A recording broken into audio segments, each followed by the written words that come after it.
Hey, what's going on, guys? I'm going to talk today about how radical Islam has been a problem for a long time in the Middle East and North Africa, and it has nothing to do with the existence of the State of Israel. Okay, radical Islam has threatened America and the West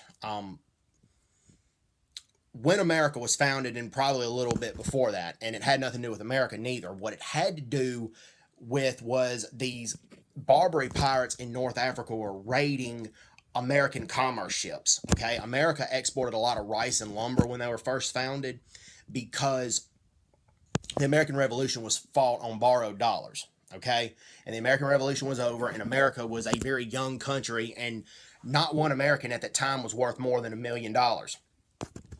Okay, and so what a lot of pirates from Tripoli, present day Libya, what the pirates from Tripoli and Tunisia and Algeria and Morocco, what they would do is they would raid these American commerce ships. Now, when the American colonies were under British control, they did not. That's only because Great Britain paid a huge tributary to these Barbary pirates, and France did as well. But the money kept, the demands to Britain and France kept increasing, and the Barbary pirates rarely kept their word.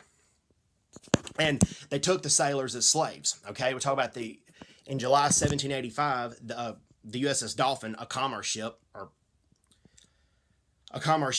commanded by Richard O'Brien, it was captured, and it was captured by Algerian gunboats and Algerian pirates. It was a 14-gun ship that the Algerians had, and they captured the Dolphin, and they took the Americans' hats and shoes, and that exposed their skin to the burning sun, and they got sunburnt a good bit. And when they got to Algeria, they were paraded through the streets as captured prized possessions. And then when they became slaves, they were slaves for about 10 years till the U.S. negotiated their release. And when they became slaves, they were forced to work before the sun came up, and then they did not finish until way after the sun was down. And a typical meal was just stale bread, and they were given a bowl of vinegar to share, and they would put the bread in the vinegar, but the vinegar was very small amount of vinegar. Sad stuff. And then also on Friday, on the Islamic holiday on Friday, what they would have the Christian slaves do is they would have them take mud and anything that was used to build a water break. They would have them walk 2 miles with the building materials and build a water break in the ocean. It's just a very sad situation. And in the Crusades, the Muslims had a very competent and generous General Saladin who treated the Christian prisoners of war very well. So I'm not saying this was always the case, or even typically the case in these Islamic countries, but it was common. You know, the majority were not involved in this. It was common. And Thomas Jefferson and John Adams, they both met with Sidi Haji Abdrahman. He was Tripoli's ambassador to London. And they met with him, and he demanded for the Tripoli pirates not to raid on the American commerce ships. He demanded $120,000. In today's dollars would be about $120,000 US.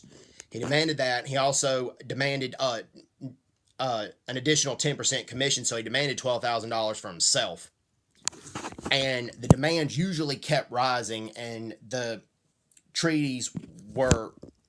lot of times the treaties were not honored. So, and then also, if a Christian slave married a Muslim woman, they could chop the Christian slave's head off, and then they could drown the Muslim woman. The Barbary pirates, that's what they could do, and often, I'm not going to say often, but a good amount of times they would do it. And this happened in 1785. This was shortly after America was formed.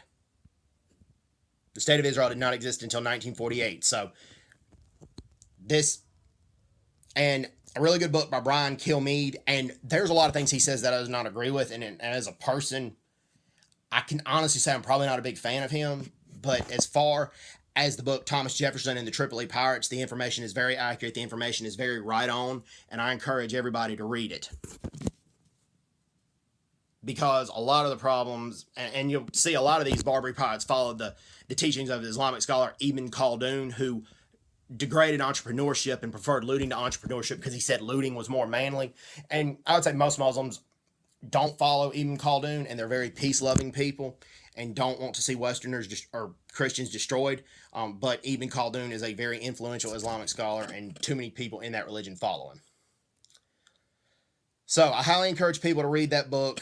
It was just a sad situation and a sad state of affairs that the U.S. commerce ships had to go through this when our country was first founded.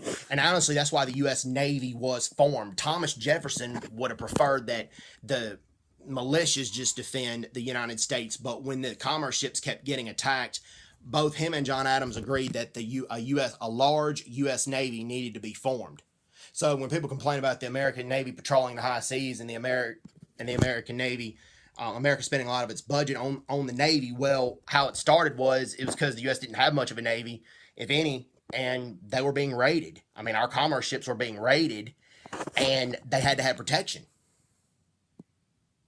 So that's what happened. It didn't happen because America was trying to rule the world or build an empire. No, they were just trying to protect the commerce sailors. They were trying to protect their exports, and they were trying to protect their people from getting enslaved.